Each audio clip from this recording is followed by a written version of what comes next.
So you live in a highly populated area. You live on the coast. You live somewhere freaking awesome and it's so expensive, right? You can't buy an investment property somewhere where you live. You have to go out of state. How the heck are you going to do that?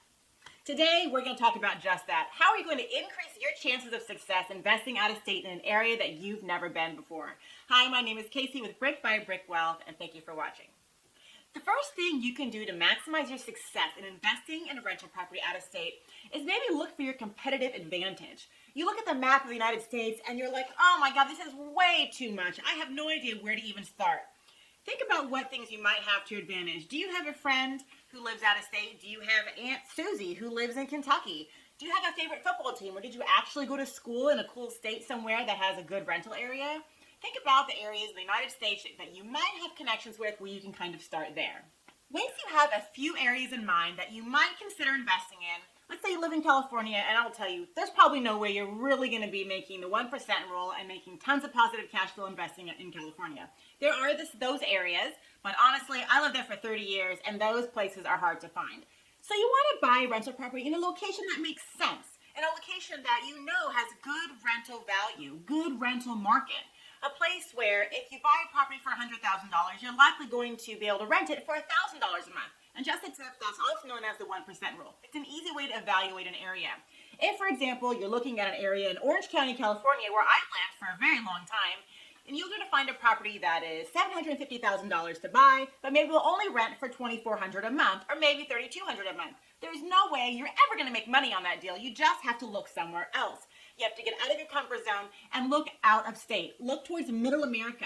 No, appreciation isn't super high, but you can get a property at an affordable, good price that most people on a regular salary could afford, and then you can rent it out and rake in positive cash flow, hundreds of dollars every single month.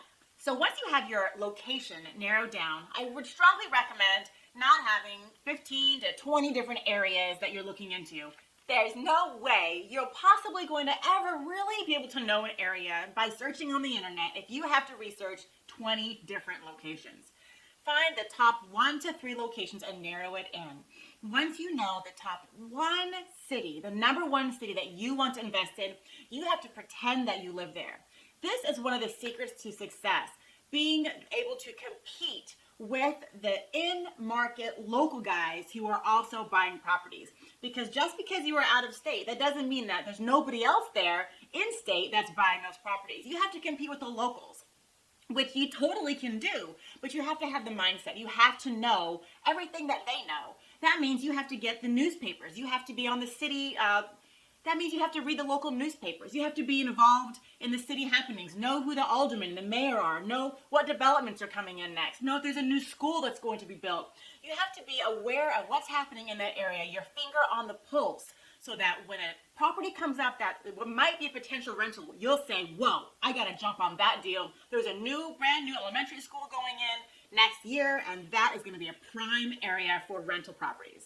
Have your exact criteria. Don't be so all over the board when it comes to what you might invest in. You can't just say, I'm looking for a good deal. No, that's not good enough. You have to say, I'm looking for a 3-bedroom, 2-bath house under 1,200 square feet, and I'm looking for a single family or maybe a duplex.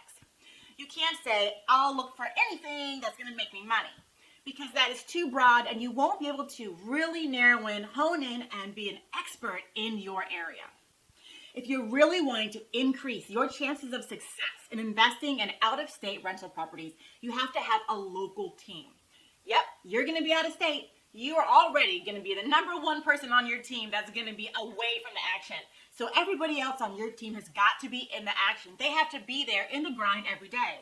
Your deal finder, also known as your real estate agent or your wholesaler or your real estate investing association, are the contacts that you're going to make, because you're going to know everything about your market, which means you will be joining the local real estate investor association.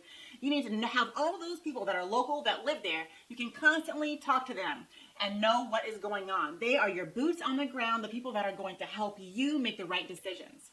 You're also going to need a property management company. There's no way you're going to manage your own property out of state. I mean, maybe if you've been already managing your property locally and you know how to do it, and then you move away, you still want to keep managing that same property because you know everything about the house or whatever it is, and you know the tenants that are there, and you're like, okay, I know who to call. But if you are initially investing out of state, you will not be managing your own property. Please do not depend on that. That is too hard and too much work. So you're going to interview multiple property management companies. And when you're looking for a property management company, you want to find a local team, someone who knows the ins and outs, someone who also lives in the area and can give you tips and information and knows where the cool grocery stores are, the cool hangout spots, and can tell you exactly how much your property is going to rent for. You don't want a property management company that really isn't even based in that area, but just manages properties there, because you need more info than that. You need detailed insider information, the only kind you're going to get from people that are living in the area. Your local real estate agent or wholesaler and your property management people, they are going to help validate your decisions. They're going to help you validate your choices in what property you're going to purchase, how much you should offer, how much it's worth, what it will rent for, and the amenities that the tenants want in that area. Your local team will be able to help validate that for you. You can do all the research online, but there's nothing better than someone saying, oh yeah, for sure, you're totally right. That will definitely sell for $105,000 when we're all fixing it up. We're all done fixing it up, and you'll definitely rent it out for $1,200 a month, no problem. You need that kind of confirmation and affirmation for you to be able to be successful and move forward and actually make things happen. You're also going to need a local team of contractors and subcontractors to call on.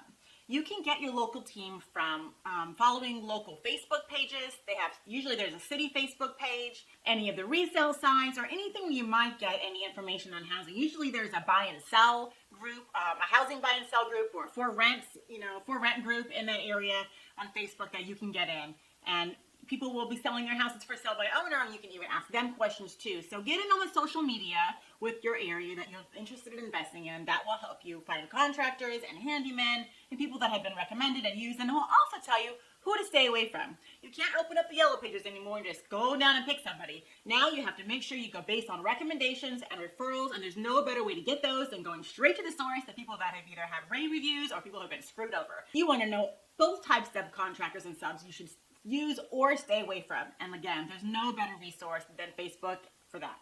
A lender is also someone you're going to need to have on your team. Now, I will say that although you're investing out of state, that doesn't necessarily mean, though, that you will need to have an out-of-state or a local lender. You can use a real estate mortgage broker to help you find a great loan deal, and they can work all over the country. You don't necessarily have to use somebody that is in the city, but you can if you want.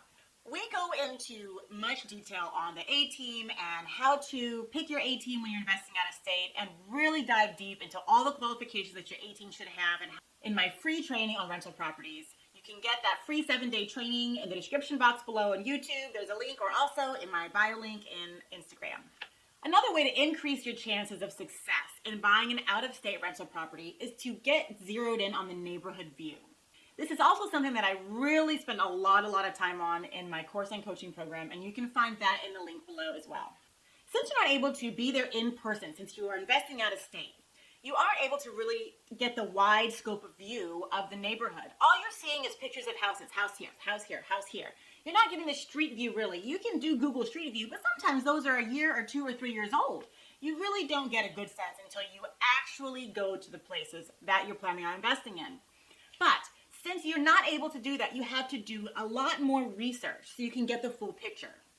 For example, you'll have to know the difference between A, B, C, and D class neighborhoods. You'll have to take things into consideration, like when you're sitting on the front porch of your potential property you're going to buy to rent out, what kind of view do you have? Are you seeing the Wendy's sign down the street? When you're in your master bedroom and you're sleeping at night, is the McDonald's sign blaring in your window from across the corner? Is there a train track running across in your backyard? These are things that you're not always going to see from the pictures on the MLS, or people aren't necessarily going to tell you that when they go visit the property for you if they're trying to sell you a property. The home seller likely isn't going to tell you all the defects or the things that aren't desirable about the property. You're going to have to ask for those. So you want to ask them little details like, can you please take a picture or a video? Take a video of standing in the front porch, what that looks like. Can you please take some pictures of what it looks like over the back wall in the backyard? Can you please do a video driving down the street and turning a corner? Like if I'm buying a nice house, is there a huge apartment complex on the corner with high crime? No, thank you. You're not going to always see that when you're looking at the picture.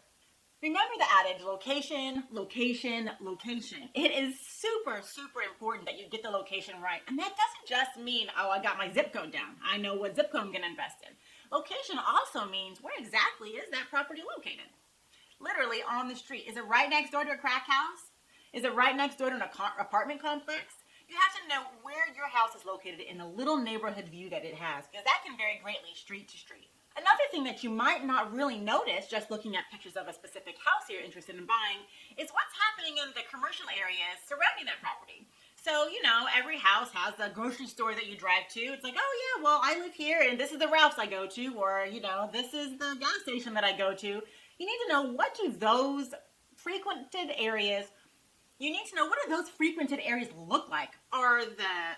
Is the landscaping really bad around them? Are the sidewalks cracked? Are there weeds growing through the sidewalks? Are there down power lines and just nastiness happening in your frequented areas by the grocery store you go to or by the gas station you go to? Because I can tell you that potential renters, they know what gas station and they know what grocery store that house goes to.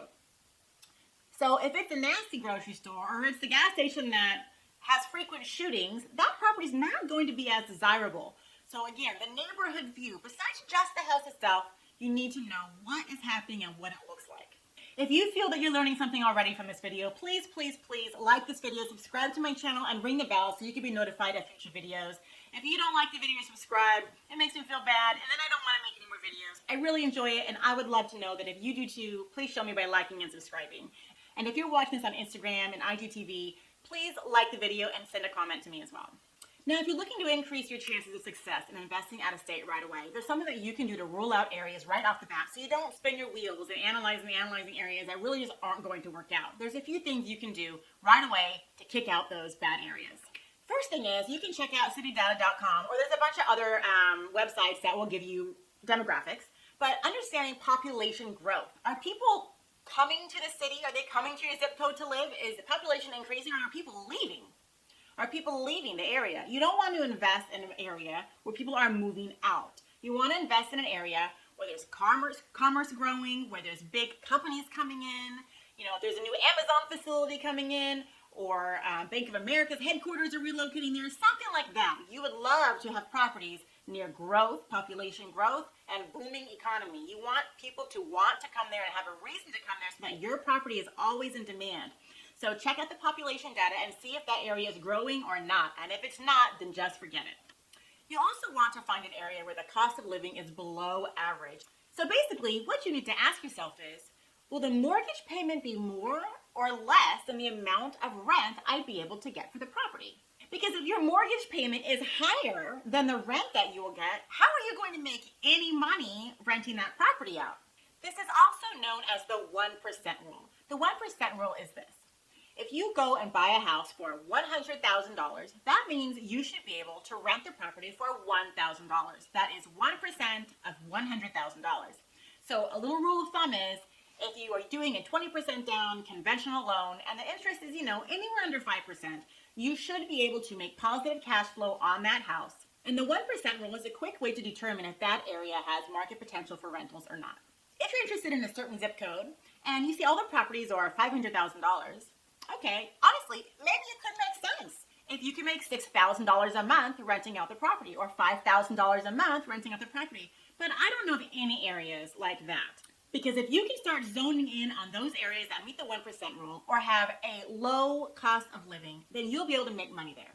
So keep those things in mind, and those ideas will help you increase your chances of success in investing out of state. I have a free 7-day course on how to retire your 9-to-5 job with rental properties. It's in the link below in the description on YouTube or up in my bio link on Instagram. I would love for you to check it out. It's a free 7-day mini course with a lesson sent to you every single day, and it will greatly increase your chances of success in buying rental properties. I also have a free Facebook group just for me and you aspiring real estate investors, so I can help get to know you more and help you on your journey to cash in your first rent check. I hope this video helped you, and if it did, please like, subscribe, comment, share, all the goodies. Helps me keep doing these videos. And thank you so much for watching Brick by Brick Wealth.